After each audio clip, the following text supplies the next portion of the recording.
poco lo que decía hoy el Pepe Mujica. Lo tengo en línea a Pablo Abeluto. Gracias por atendernos, Pablo. ¿Cómo le va? Buen día. Hola, Gustavo, ¿cómo estás? Bien, un gusto. Igualmente. Y la verdad que debo admitir, en otros momentos por ahí hemos tenido opiniones diferentes, pero bueno, siempre hemos posibilitado tener estos diálogos y debates, y debo decir, ¿no?, que usted desde el primer momento, desde cuando muchos de sus ex compañeros de ruta se aproximaban, usted dijo desde el primer momento: mi límite es mi ley, lo mantiene y viene marcando esto. Lo de ayer creo que fue ya el sumum del sumum, ¿no? Bueno, yo siento que estoy en el mismo lugar que estuve siempre, a favor de la democracia pluralista y como bien decía, sí, creo que más allá de las diferencias que hemos tenido entre nosotros, entre muchos argentinos, durante mucho tiempo, creo que esta vez se trata de cuestiones muy profundas en las que estamos de acuerdo, y estamos de acuerdo desde hace 40 años. Exacto. Que tienen que ver con el Estado de Derecho, el respeto a la Constitución, la separación de poderes, y eso para mí es innegociable. Son mis convicciones, como son las de mucha gente, y eso hace sin dudas que podamos retomar este diálogo, porque creo que es lo que está siendo amenazado. Exacto. El discurso de ayer fue una demostración cabal de esto. Uno podría pensarlo por el absurdo, por la torpeza, por la ignorancia, por tantas cosas malas que uno escuchaba en esta especie de revival de la Guerra Fría, donde por un lado se decía que esta era la época más próspera de la historia de la humanidad, y por el otro lado que hace un siglo que vivimos bajo la amenaza del comunismo, o incluso mezclando el comunismo, el nazismo, con la socialdemocracia o la democracia cristiana, como si todo fuera parte de una misma cosa. Mi disenso con mi ley pasa por ahí, y estoy dispuesto a sostenerlo. Claro, y está muy bien, coincido con usted, porque este debe ser el punto ahora de lo que la Argentina debe defender, ¿no? Ayer decía Mario Riorda, precisamente, también en X, que el discurso de ayer fue un antes y un después, que tiene que poner ahora, sobre todo, por ejemplo, a dirigentes políticos como los radicales, a decir, a ver, ¿de qué lado nos paramos? Porque ha sido muy fuerte. Yo espero que eso suceda, no solamente con los radicales, sino con gente de la coalición cívica, incluso con gente del PRO.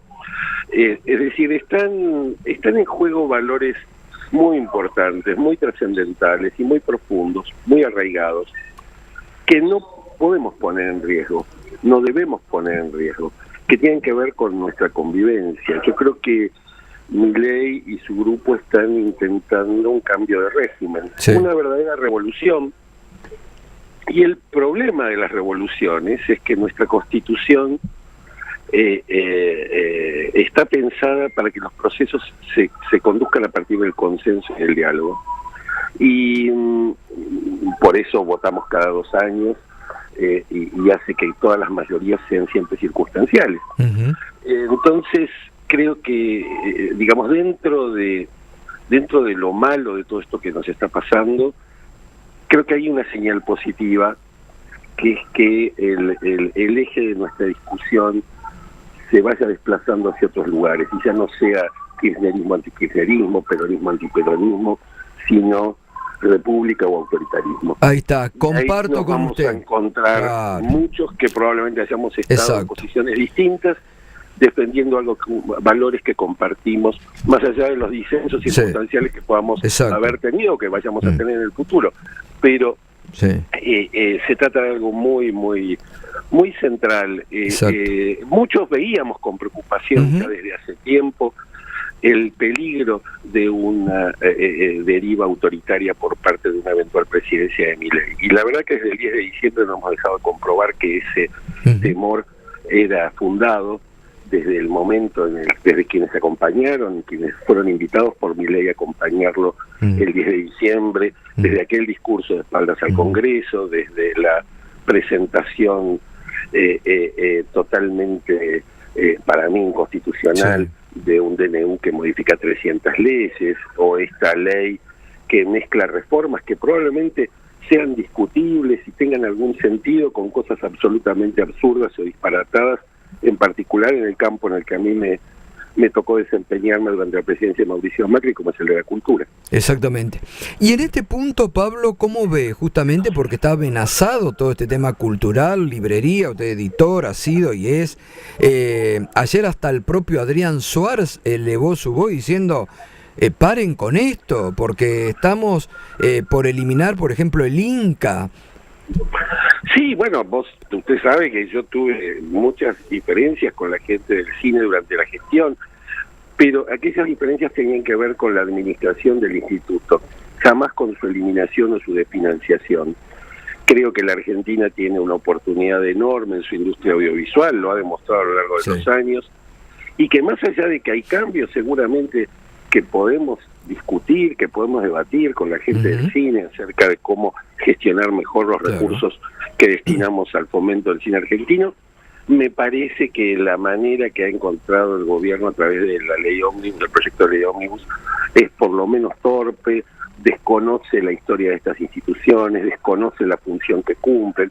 El caso del Fondo Nacional de las Artes es un caso particularmente grave, porque el Fondo Nacional de las Artes nació en la década de finales de los años 50 para ser una suerte de banco para los artistas, para los creadores. Fíjese que tiene la particularidad no solo de otorgar innumerables becas y subsidios a los artistas, sino además de dar créditos. Y la lista de nombres que ha tenido a lo largo de su historia de beneficiarios de esos créditos es impactante. Leonardo Fabio compró su primera cámara de cine gracias a un crédito del Fondo Nacional de las Artes. Piazzolla compró su primer piano de cola gracias a un crédito del Fondo Nacional de las Artes. Berni pudo comprar su taller gracias a un crédito del Fondo de las Artes. María Elena Walsh pudo viajar a París, donde compuso las mejores canciones para niños con las que todos nos criamos. Digo, es un disparate. El caso del Instituto Nacional del Teatro, otro disparate. Yo me he peleado muchísimo por mejorar, hacer más transparente y más eficiente la gestión del Instituto Nacional del Teatro, contando con un director del instituto que además no era de mi mismo signo político, como también ocurrió con el Teatro Cervantes durante la gestión de Alejandro Tantanian al frente. Digo, lo opuesto de este autoritarismo es precisamente el pluralismo, es precisamente la diversidad, y la verdad que sería lamentable que el Congreso le diera su visto bueno a estas reformas que están dinamitando instituciones que aún con sus problemas y aún con su necesidad de cambios son enormemente necesarias en el ecosistema cultural argentino. Abeluto. Sí. Buen día, lo saluda Ariel Sack. Quería preguntarle, ¿dónde está Mauricio Macri en relación a esta dicotomía que usted plantea? Bueno, yo creo que hay muchas posiciones dentro del PRO. Creo que en el caso de Mauricio Macri, él que ha adherido, por lo menos en los lineamientos generales, a la política de Milei, y en eso ha sido consecuente porque tiene que ver con su manera de pensar. Distinto es el caso para mí de Patricia Bullrich, que hizo campaña contra Milei, diciendo que las ideas de Milei eran peligrosas. Yo lo escuché, lo vi en los debates, diciendo que Milei era un subproducto de Sergio Massa, explicando por qué las ideas de Murray Rothbard, el economista libertario al que cuyas teorías Milei suscribe, eran incompatibles con la democracia, y de pronto integra su gobierno. Es decir, creo que en el primer caso hay consecuencia con una manera de pensar, que uno puede estar más o menos de acuerdo, y en el otro caso hay simplemente oportunismo y una especie de voluntad poder por encima de cualquier consistencia ideológica o coherencia con lo que se dijo y lo que se hace.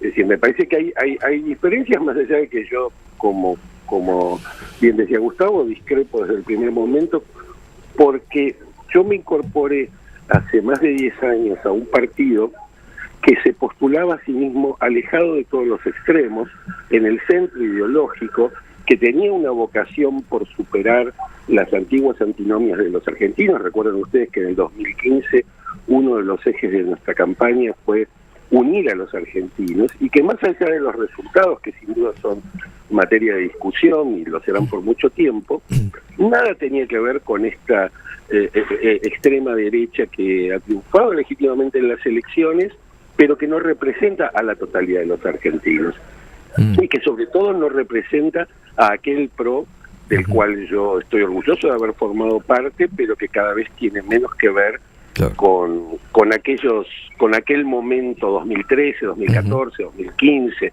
en el cual consiguió el apoyo mayoritario, ¿verdad? Así es. Bien.